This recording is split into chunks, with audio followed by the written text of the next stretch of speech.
A consciência e o roteiro, Vera vivia em um ciclo exaustivo, não de ação, mas de antecipação ansiosa.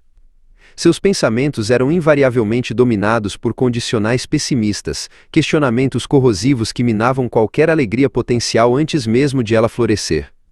E se não der certo? E se, no momento crucial, minha coragem falhar? E se todas as pessoas em quem confio me decepcionarem ou pior, revelarem que nunca realmente se importaram? Ela tecia com a própria mente a tapeçaria de seu sofrimento, um labirinto de cenários catastróficos que a mantinham perpetuamente à beira do colapso emocional. Essa constante ruminação era o verdadeiro trabalho árduo de sua vida. Sua sensação interna era a de uma restrição física absoluta, como se cada articulação do seu ser estivesse amarrada por fios invisíveis de preocupação. Ela se percebia como um nó complexo, firmemente apertado, no centro de uma imensa e cintilante teia de expectativas e medos sociais. Essa teia não era externa, era construída a partir da sua própria psique, mantendo-a pequena e impedida de qualquer movimento autêntico. A liberdade de expressão e a espontaneidade pareciam ser luxos inatingíveis, pois ela estava continuamente em guarda contra as ameaças imaginadas que espreitavam em cada canto de sua mente. Essa maré de ansiedade não era um fenômeno recente, mas uma herança emocional profundamente enraizada. Era, na verdade, um eco persistente, ressoando com a frequência das velhas histórias não resolvidas, dos medos irracionais e das feridas não cicatrizadas que se originaram em sua mais tenra infância. As reações exageradas do presente eram, em essência, a repetição automática das defesas infantis, acionadas por gatilhos que tinham pouca ou nenhuma conexão com a segurança real do seu eu adulto. Ela estava, inconscientemente, reagindo ao presente com as lentes e a vulnerabilidade do seu passado. O chamado eco a seguia com a fidelidade sombria de um companheiro constante, uma voz sussurrante que filtrava cada experiência. O ponto crucial de seu sofrimento residia na sua crença inabalável de que ela era intrinsecamente esse eco, que a sua essência, a sua identidade fundamental e irrevogável, era definida por esse medo crônico. Ela não conseguia discernir onde terminava a consciência observadora e onde começava o programa de ansiedade. O eco, em sua mente, era o roteirista, o diretor e o protagonista principal de sua vida. A exaustão que a consumia era de uma natureza diferente da fadiga muscular ou da falta de sono. Não era o esgotamento do corpo que completava tarefas diárias, mas o cansaço profundo e avassalador da alma, uma lassidão espiritual causada pela vigilância ininterrupta. Era o peso insuportável de carregar uma identidade invisível, forjada no medo e na insegurança, que exigia ser carregada e defendida a cada novo nascer do sol, roubando-lhe a energia vital que deveria ser dedicada à criação de beleza e propósito. Ela começou a ver a sua vida como uma reprodução incessante de um filme antiquado e previsível rodando automaticamente no piloto. O medo, a ansiedade e as respostas condicionadas não eram a sua realidade imutável, mas sim um roteiro obsoleto, um código de computador emocional que não havia sido atualizado em anos. Era uma estrutura narrativa antiga, escrita por um eu menos experiente e mais amedrontado, que ela estava, por hábito e crença, encenando no presente. A verdadeira realidade, a liberdade da consciência, estava escondida sob essa camada espessa de programação. Então, o impensável aconteceu. Em um dia singularmente silencioso, durante um momento de quietude mental quase acidental, ela parou de lutar contra o eco. Ela cessou a constante tentativa de consertar ou entender seu eu ansioso. Nesse vácuo de resistência, no meio do seu silêncio mais profundo e autêntico, ela tropeçou em uma percepção inédita, que ela posteriormente chamou de a origem. Era o lugar onde não havia enredo, apenas o palco. A verdade era simples, mas abalava o mundo que ela conhecia. Antes de qualquer medo pessoal, antes da elaboração de qualquer história de vida, antes de qualquer rótulo ou identidade transitória, havia somente uma coisa: a consciência pura. Uma presença. Um ser. Era o substrato de tudo, o espaço em que todas as experiências, incluindo sua ansiedade, podiam surgir. Ela percebeu que a consciência não era uma coisa, mas o campo no qual todas as coisas se manifestavam e se dissolviam. Essa presença era um silêncio imensurável, uma vastidão que era ao mesmo tempo totalmente luminosa e preenchida. Era o manancial de onde cada pensamento, cada emoção e cada forma física irradiavam, sem nunca diminuir a si mesma. Era a fonte silenciosa, sempre presente, de toda a existência, sustentando a complexidade do universo sem esforço. Ela continha toda a informação, mas não se identificava com nenhuma. A realização se aprofundou em seu ser. Cada coisa que existe, cada paisagem que ela contemplava, cada pensamento que a cruzava e cada sentimento que a tocava, existia invariavelmente dentro daquela mesma consciência. O universo não estava lá fora, mas era um conteúdo da própria consciência. Ela não era uma partícula isolada lutando contra o mundo, ela era o campo de percepção onde o mundo e ela mesma como Vera se desenrolavam. A consciência era o vasto palco. Esta foi a grande e libertadora revelação que reescreveu todo o seu entendimento da vida.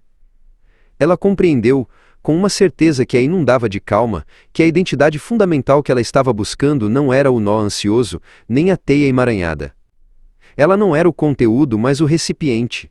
Ela era a consciência inabalável, o ponto de observação imperturbável, sempre silencioso e eternamente presente, por trás da agitação do pensamento. Ela era a observadora silenciosa que podia ver o nó, mas que nunca poderia ser o nó. A ansiosa Vera que ela conhecia, a mulher cheia de ICs, era simplesmente o personagem que a consciência havia momentaneamente vestido para experimentar a vida neste planeta. Era uma roupa, um uniforme psicológico, e como qualquer roupa usada demais, estava desgastada, cansada e rasgada nos pontos de costura emocionais. A consciência não estava ligada a essa vestimenta. O eu ansioso não era uma sentença, mas uma escolha contínua, uma atuação não revisada que estava exaurindo a atriz. Com os olhos da consciência ela podia finalmente ver o Eco por aquilo que ele realmente era, não um inimigo inerente ou um defeito de caráter, mas apenas um conjunto de programas antigos, um código de resposta desatualizado. Esse código havia sido escrito anos atrás por uma mente física que estava assustada, buscando proteção em circunstâncias limitadas, e que agora não servia mais. A mente havia tentado proteger o corpo, mas o script se tornou a prisão. Ela afirmou a nova compreensão: o eco, o medo, a história de ansiedade não era a fonte. Era apenas um fragmento de informação, um murmúrio distante e desbotado, uma onda sonora que havia perdido a maior parte de sua energia. A identidade passada de Vera carecia de qualquer poder inerente de sustentação. Só tinha poder porque a consciência lhe concedia atenção e crença. Quando a atenção fosse removida, o murmúrio desapareceria sem deixar rastros. O poder real e inegável residia nela, na consciência que estava assistindo a tudo e ouvindo o murmúrio. Se a consciência era o campo, e se a ansiedade era apenas um som dentro desse campo, o poder estava em um simples ato de escolha. Ela podia, de maneira simples e imediata, parar de sintonizar a frequência da velha canção. Não era uma luta para calar o eco, mas um ato de desviar a atenção da fonte. Como a consciência, o ser original, ela possuía o poder final e não negociável, o poder da escolha. Ela não era forçada a continuar o antigo roteiro. Ela podia, a qualquer momento, e com total autoridade, selecionar um novo personagem, desenhar um novo enredo emocional e mental para o seu dia. A vida era uma prateleira cheia de novas máscaras de identidade, e a decisão de qual vestir era intrinsecamente sua. Com clareza e intenção, Vera estendeu a mão em direção ao sentimento de certeza, à plenitude absoluta, à calma incondicional que ela ansiava. Ela não buscou um objetivo externo, mas sim o estado interno de estar. Ela buscou a identidade de segura, sabendo que a segurança não era uma condição a ser alcançada, mas uma frequência a ser assumida no momento presente. A escolha foi feita com uma quietude resoluta. O maior segredo que ela descobriu não estava no plano de ação, mas no plano do ser. Não se tratava de fazer muitas coisas difíceis para, em algum futuro distante, finalmente se sentir segura. O princípio era o oposto, quase paradoxal. Era ser segura, agora, antes que as evidências externas a confirmassem. Era assumir a nova identidade emocional e mental imediatamente, vestindo-a como uma segunda pele, com total convicção interior. A nova identidade, quando assumida com o sentimento pleno e a convicção do ser, era mais do que um desejo, era a oração respondida no presente. O sentimento de estar segura, agora, não era uma esperança, mas a suposição realizada no ponto de observação da consciência. Era a semente plantada e imediatamente declarada como colheita, uma declaração interna que reescrevia a lei de causa e efeito para si mesma. A mudança mais fundamental e decisiva foi instantânea dentro dela. No ponto de observação imutável, o pivô da consciência, a velha história ansiosa foi desativada no mesmo momento em que a nova história de segura foi ativada. A consciência tinha feito sua nova escolha, e essa escolha era uma realidade completa em seu próprio domínio. Era um switch mental que não dependia de fatores externos para se solidificar. O mundo físico, sendo o reflexo perfeito e fiel do seu estado interno, levaria um instante, um breve lapso de tempo e espaço, para se sincronizar e se ajustar à nova realidade mental e emocional de Vera. Ela sabia que a manifestação externa não era uma criação, mas uma sombra da sua criação interior. Ela observava o mundo se reorientar, sabendo que a paisagem externa estava apenas alcançando o novo mapa que ela havia traçado dentro de si. A prática de paciência não se traduzia em espera passiva por um resultado futuro, mas em uma permanência firme e inabalável no sentimento de segura. O teste não era ver se o mundo mudava, mas se ela podia permanecer na nova identidade, sem ceder ao eco apenas porque a vista externa ainda não havia se transformado completamente. Manter o novo sentimento, mesmo diante de velhas aparências, era o ato mais elevado de fidelidade à consciência. O novo modo de vida era uma vigilância gentil. Toda vez que o antigo eco tentasse tocar sua canção repetitiva e ansiosa, Vera não lutava ou se criticava. Ela, com a autoridade da consciência, simplesmente voltava ao ser agora. Voltava ao sentimento de estar fundamentalmente segura. Essa era a repetição que agora importava, uma volta constante e amorosa ao sentimento do eu escolhido, o qual silenciava o eco pela pura falta de atenção. E, inevitavelmente, o mundo externo respondeu com perfeição.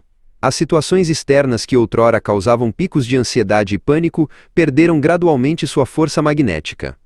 Elas não desapareceram necessariamente, mas sua capacidade de gerar reação interna em Vera foi dissolvida. O eco, desprovido de uma tela mental para se projetar e sem a audiência da consciência, não tinha mais onde reverberar, morrendo em um sussurro inaudível. Ela finalmente compreendeu a totalidade do seu poder e da sua verdade essencial. Ela não era mais o nó ansioso, nem estava presa à teia dos medos. Ela havia despertado para seu papel supremo. Vera não era apenas uma personagem. Ela era a dramaturga que escrevia o roteiro, a diretora que dava a orientação e a atriz que, a cada momento presente, escolhia a sua própria performance. A consciência, o ser que tudo contém, é a fonte da escolha, e a consciência sempre, inevitavelmente, escolhe a identidade.